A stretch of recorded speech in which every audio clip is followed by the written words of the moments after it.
What's up, guys? It's Sam here, and I wanted to talk to you how I make over $600 a month passively.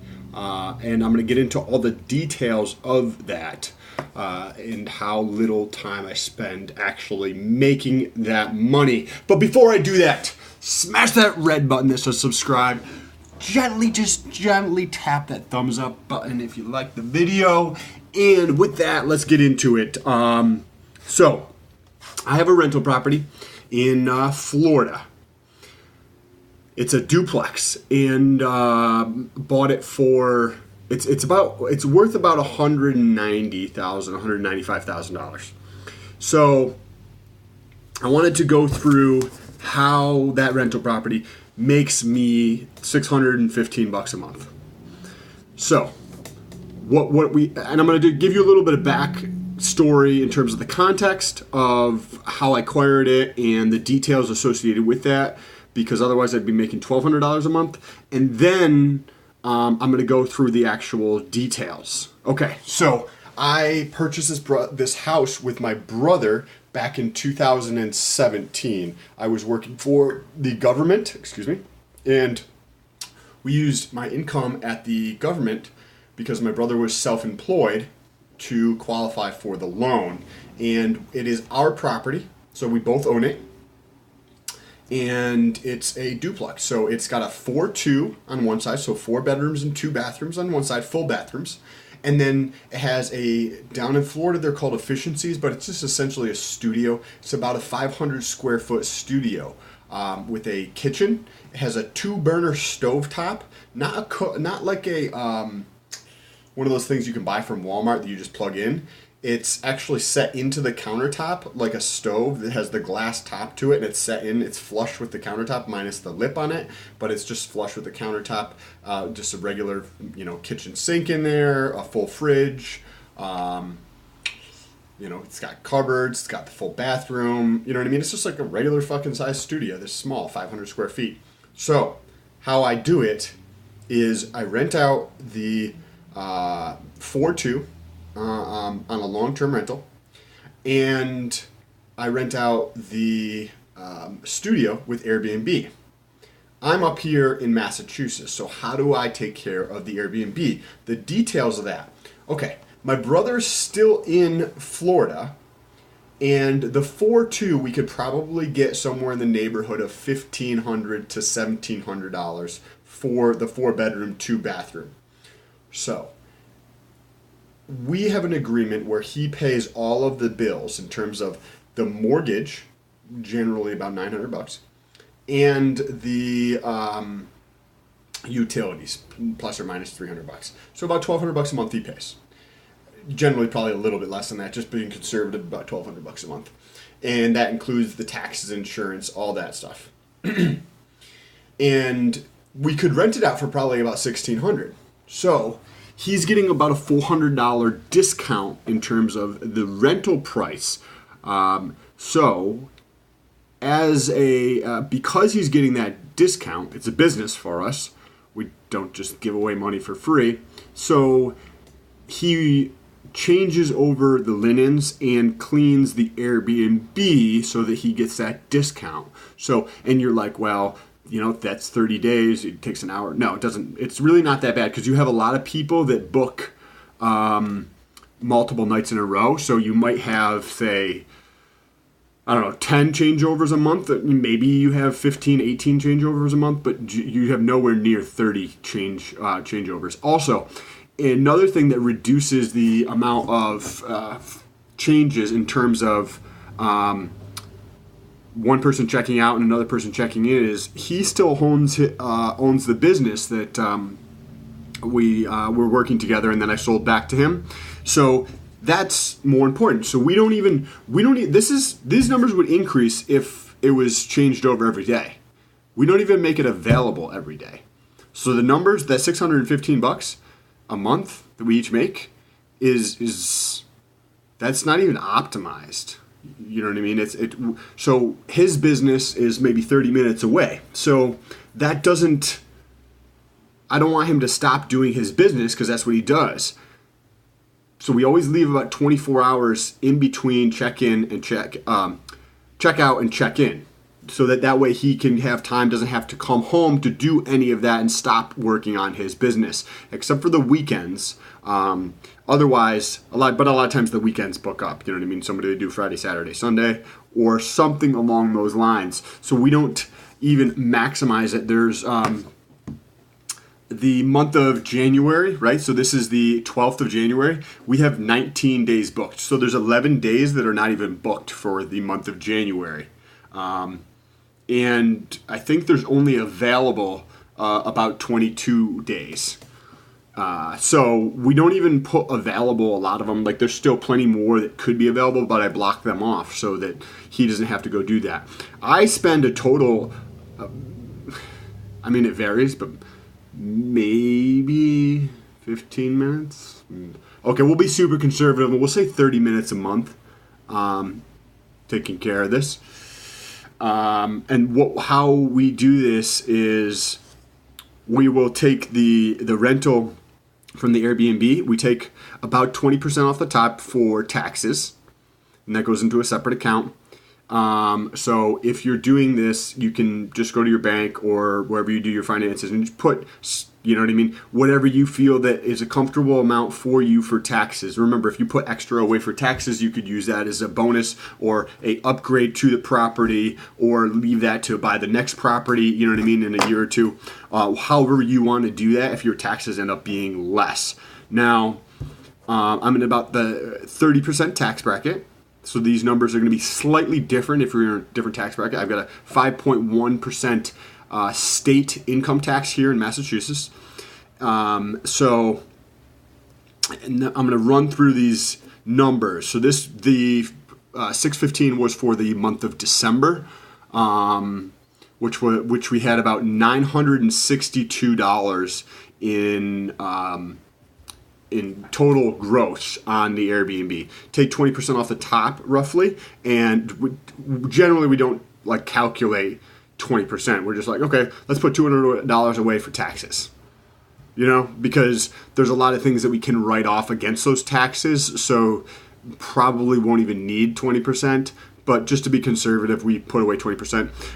Then we put away about $50 a month for a miscellaneous shit. Like you got to buy toilet paper and some cleaning products and detergent.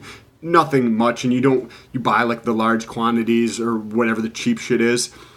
Not necessarily cheap, whatever the best value thing is. Let me rephrase that. And so we don't even use the $50 a month most of the time for shit, but at some point we're gonna have to buy new sheets, right? The sheets are gonna be worn out and we're gonna have to buy new sheets. So we have the money set aside for that already. So a lot of the times we'll take around $250 a month and put that towards taxes, and then the miscellaneous stuff you have to buy. The things you might have to buy, the most we have to buy is the toilet paper. We put paper towels in there, some cleaning products, and detergent, but detergent will last for several months. The cleaning products also last for several months. But the most common thing is the those first two things, the toilet paper and the paper towels, and that doesn't cost $50 a month at all. Although, if you do Airbnb, don't leave the extra in there, because the people who stay in the Airbnb will probably steal it. We did notice that they stole that. Anytime we left more than what was needed in the Airbnb. So now we don't do that. Unless it's a longer stay. If somebody books 5 days or a week or something, then we'll put in multiple rolls. If somebody's just going to be there for a day or so, then we just put in one and we put a spare underneath the sink. Because if we put more underneath the sink, people will steal it.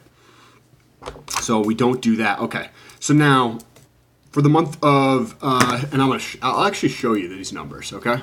So if you look right here, this is the month when I was there, right? So we were pretty much doing every day whenever we could. We didn't maximize it. We didn't even know what we were doing, but that was the best month. Then I left during this month to move to Massachusetts, and then we switched to always having a day in between so that my brother could go change it out. And as you can see, we've worked our way up in terms of just being more effective in terms of the listing and in terms of the booking and paying attention, also pricing the weekends differently, etc. So that 962 is what we made in the, hopefully you can see that, 962 is what we made in the month of December. So the month of January I can get into in a second, but 962 minus 200 is 762 minus the $50, and then divided by 2 is $356. So let me see, 762 minus $50 divided by 2 is, yeah, 356. So that's the cash flow. That's like, you can think of it as profit, essentially. Cash flow. You just don't call it in real estate profit. You call it cash flow because there's tax stuff. You don't need to know this stuff. Although you might find it interesting. So if you do, make sure you smash that like button or leave me a comment below, and I can talk about why it's called cash flow instead of profit because of the taxes associated with it. Okay, next, right? My brother's renting the property, so he's paying the mortgage, roughly. Actually, and it's actually higher than this now that I'm actually thinking about it, because we pay about $20 extra per month. I think the payment is like $875 or something like that, $878, and we pay $900, so we pay about $22 extra per month. So this is actually $630, or $600. You know what I mean? It's slightly higher than this number. Okay, so we get, I get about $150 of equity pay down per month, because if you look at the amortization schedule, you think of it as like a rectangle and a line from one corner to the other corner, roughly speaking.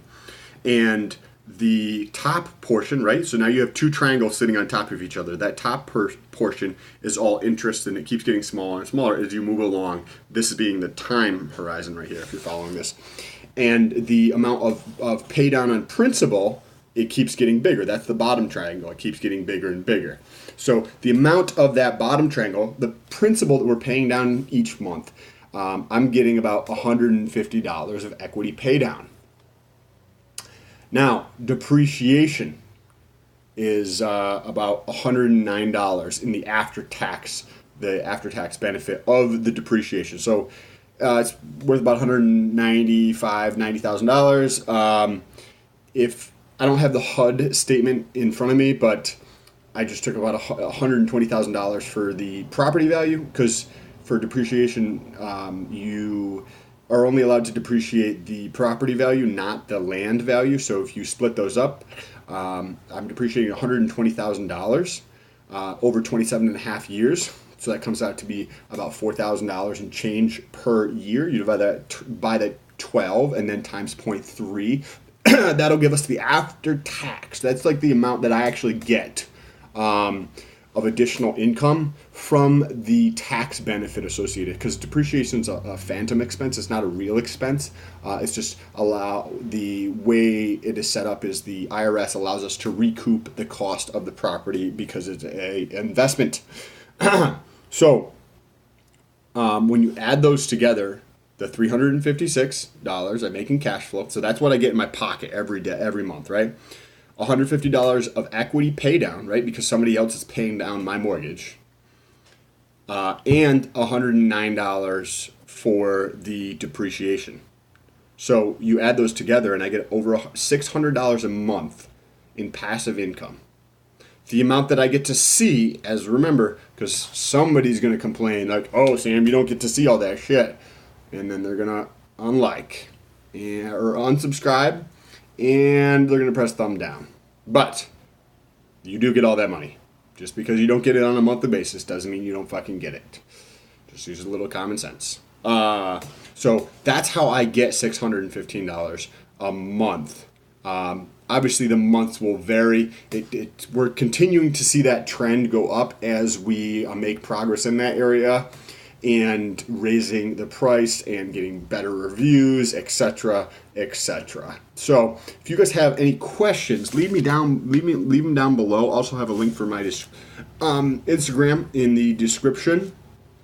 I'm documenting my journey of getting to $100 a day online through YouTube and other sources. So on the channel, if you want to follow along, press the subscribe button and that little bell notification so YouTube can tell you every time I post a new video. I'm using Amazon Associates right now as a monetization tool, and I've made some on there. It's been a little bit less than 2 months so far. So if you check out the channel and look at the playlist for Amazon Associates, you'll see what I've been doing on there. I've had about 500 people click through so far, and how that works is if you're going to purchase something on Amazon already and you want to support the channel, click on the link in the description, go purchase whatever it is you wanted to purchase from Amazon. It doesn't cost you anything more. It just takes a smidge of that profit that Amazon would have gotten and gives it to me. Takes it out of Amazon pocket and gives it to me. So if you guys enjoyed this video, make sure you touch that like button. Just gently press on it with your finger or your nose. If you do it with your nose, leave me a comment down below, and I will pin it to the top of the comments if you watch this far. Thank you so much for watching. Talk to you soon. Peace.